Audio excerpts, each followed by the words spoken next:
Pourquoi le RN déteste les comiques? Depuis quelques jours, une petite vague de fascistes est arrivée sur mes comptes où je produis des vidéos. Alors que de base, je suis essentiellement un humoriste. Et ça m'a donné envie d'expliquer une des raisons majeures pour laquelle les humoristes sont des cibles pour les personnes qui ont du pouvoir ou qui aspirent au pouvoir politique. Et en particulier, les totalitaires. Pour ça, il va falloir comprendre comment on accède au pouvoir en démocratie. Et ça va nous amener à parler de ce que fait l'humour, de pourquoi on rigole. Et du coup, vous allez comprendre la connexion entre les deux. L'accession au pouvoir en démocratie, on peut la faire qu'à travers le peuple et son vote. Pour obtenir ce vote, il faut exprimer ce que les gens pensent pour qu'ils se reconnaissent dans le discours et qu'ils y adhèrent. Or, la pensée humaine, elle est faite de raccourcis, car elle est issue de la simplification de la réalité. Cette simplification, c'est le sujet d'étude de Noam Chomsky, la linguistique transformationnelle. C'est pas le sujet d'aujourd'hui. Par rapport à la réalité, nos pensées sont simplistes, et donc, bien souvent, les discours politiques le sont aussi. Et ils le sont d'autant plus que la personne qui les prononce cherche à faire voter la personne qui écoute contre ses propres intérêts, pour ne pas dire purement et simplement que parfois il y a des mensonges. Faire voter un peuple en faveur de la destruction de sa démocratie, ça demande beaucoup de raccourcis, d'une part. Maintenant, intéressons-nous au rire. Qu'est-ce qui aboutit à la réaction de rire? Le rire, c'est une des réactions possibles face à la dissonance cognitive. Quand un fait extérieur vient contredire nos attentes intérieures et nos croyances. Voilà. C'est pas la seule réaction possible, mais c'en est une. Et une des choses qui se passe quand on rit, c'est qu'on élargit ses horizons. On s'assouplit et on remet un peu en question, sans s'en rendre compte, ses points de vue.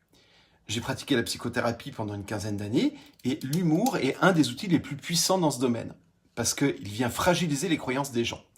En psychothérapie, c'est aussi ce qu'on veut, fragiliser les croyances des gens qui les rendent malheureux. L'humour ouvre des portes dans l'esprit des gens, en fait. On en revient à la politique. Et maintenant, peut-être que vous comprenez un peu mieux pourquoi les humoristes, mais aussi les psychothérapeutes, sont des cibles prioritaires dans les régimes totalitaires. Parce que ce type de régime et les politiciens qui cherchent à les mettre en place sont basés, plus encore que les autres, sur une vision remplie d'omissions de faits qui ne sont pas des détails, et à l'inverse de généralisations à partir de faits anecdotiques, et donc aussi de distorsions de la réalité. Ce sont ces omissions, généralisations, distorsions, qui deviennent peu à peu des vérités, par la répétition, l'imitation sociale et d'autres processus qui s'apparentent globalement à de l'endoctrinement. Construire un édifice de pensée dans la tête d'une personne et la faire s'y enfermer à l'intérieur. Un endoctrinement tel que la discussion et l'opposition d'arguments raisonnables, ça en devient même impossible et contre-productif. Aucune porte, aucune fenêtre. Je suis encore en train d'en faire l'expérience dans les discussions et commentaires de mes vidéos. Discussions qui finissent généralement par une non prise en compte du fait que j'apporte, donc une omission, ou une disqualification de la source, même si elle est scientifique, donc une distorsion, ou un jugement définitif d'après une expérience personnelle, donc une généralisation. En fait, il est un point d'endoctrinement où, ultimement, la seule chose qui puisse remettre celui-ci en question, c'est une note d'humour arrivée par surprise.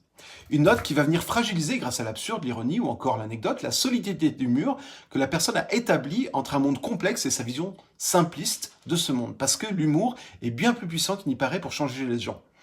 Et c'est pour ça que les premiers à avoir été éjectés du groupe Canal+ par Bolloré, ça a été les guignols de l'info. Et c'est pour ça que Bolloré mise tout sur Hanouna, parce que ça marche aussi dans l'autre sens, hélas. Et que tous les clowns ne sont pas pour l'écologie, la répartition des richesses ou le respect de la vie humaine. Tous les clowns ne sont pas des Guillaume Meurice. Dis-moi de quoi tu ris et je te dirai ce que tu deviendras.